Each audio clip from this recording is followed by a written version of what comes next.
యుద్ధం ఎఫెక్ట్ అంబానీ పైన పడింది. అదెలా అంటారా? ఈరోజు ఒక్కరోజే అంబానీ కంపెనీల షేర్లు 82,000 కోట్ల మేర నష్టాలు చవిచూశాయి. దీనికి గల ప్రధాన కారణం కేంద్ర ప్రభుత్వం తీసుకొచ్చినటువంటి wind fall tax. Wind fall tax పరంగా కేంద్రం ప్రకటించినటువంటి నేపథ్యంలో భారతదేశంలోనే అత్యంత ఎక్కువ మార్జిన్ కలిగినటువంటి మార్కెట్ విలువ కలిగినటువంటి అతిపెద్ద కంపెనీ అయిన రిలయన్స్ ఇండస్ట్రీస్ షేరు విలువ పూర్తిగా తగ్గిపోయింది. దాదాపు 4% మేర తగ్గి దాని యొక్క కనిష్ట స్థానానికి చేరుకున్నటువంటి పరిస్థితిని మనం చూస్తా ఉన్నాం. ఇక దాని గురించి పూర్తిగా మీకు వివరించేటువంటి ప్రయత్నం చేస్తాను. ఇక విండ్ ఫాల్ ట్యాక్స్ తెచ్చినటువంటి నేపథ్యంలో ఒక్క రోజులోనే 82,000 కోట్ల మేరకు లాస్ చవిచూసింది రిలయన్స్ ఇండస్ట్రీస్. పశ్చిమాసియాలో ఉద్రిక్తతల వేర కేంద్ర ప్రభుత్వం కీలక నిర్ణయం తీసుకుంది. ముడి చమురు ధరలు పెరుగుతున్న క్రమంలో మరోసారి ఇంధన ఎగుమతులపై విండ్ ఫాల్ ట్యాక్స్ తీసుకొచ్చింది. డీజిల్పై లీటర్కు ₹21.50, ఏటీఎఫ్పై ₹29.50 చొప్పున పన్ను విధిస్తున్నట్టుగా ప్రకటించింది.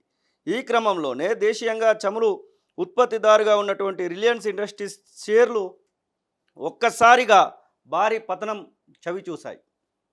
ఈ భారీ పతనం చవిచూసినటువంటి నేపథ్యంలో దాదాపు 82,000 కోట్ల మేరకు లాస్ అయితే చవిచూసినటువంటి సందర్భాన్ని అయితే మనం చూస్తూ ఉన్నాం.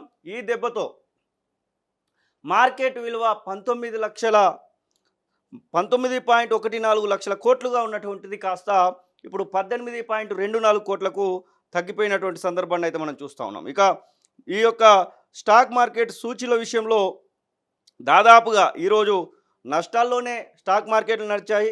దాదాపు 1,600 పాయింట్లు సెన్సెక్స్ తగ్గితే దాదాపు 450 పాయింట్లు నిఫ్టీ తగ్గినటువంటి పరిస్థితి. మొత్తం మీద దేశంలో ఉన్నటువంటి ముదుపరులకు సంబంధించినటువంటి సంపద 9 లక్షల కోట్లకు మేర తగ్గిపోయినటువంటి సందర్భాన్ని మనం చూస్తూ ఉన్నాం. 9 లక్షల కోట్లకు మేర సంపద తగ్గిపోయిందంటే ఎంత మేరకు దీని యొక్క ప్రభావం ఉందో అర్థం చేసుకోవచ్చు. ప్రధానంగా ఈ 9 లక్షల కోట్లలో రిలయన్స్ ఇండస్ట్రీస్కి సంబంధించినటువంటి షేర్లే దాదాపు 82,000 కోట్లకు సంబంధించినటువంటి షేర్లుగా మనం చూస్తూ ఉన్నాం. ఇక అన్నీ కూడా అలానే తగ్గుతూ వచ్చాయి.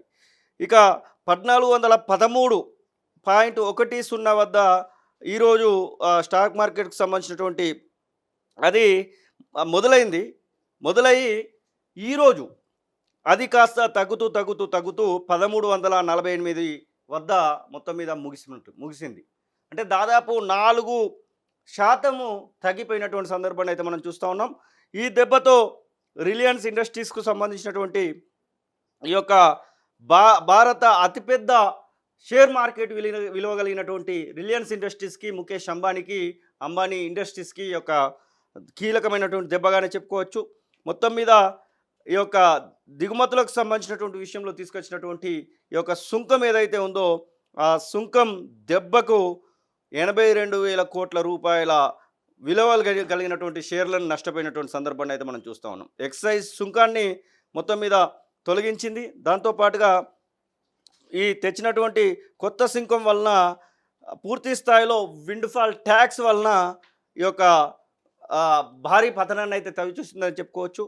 ఇక మరి ఈ యొక్క రిలయన్స్ ఎగుమతుల పైన కూడా దీని యొక్క ప్రభావం ఉండబోతూ ఉంది. ఇక వచ్చేటువంటి సోమవారం రోజు ఎలాంటి పరిస్థితులను ఎదుర్కొంటుందో కొంత ఆలోచించాల్సినటువంటి అంశమే. మొత్తం మీద భారతీయ స్టాక్ మార్కెట్లు మాత్రం అటు ఇటుగా దోబుచ్చులాడుతున్నటువంటి సందర్భాన్ని అయితే మనం చూస్తూ ఉన్నాం. అసలైన తొలి వెలుగు. ఫాలో వాట్సాప్ @తొలి వెలుగు అఫీషియల్.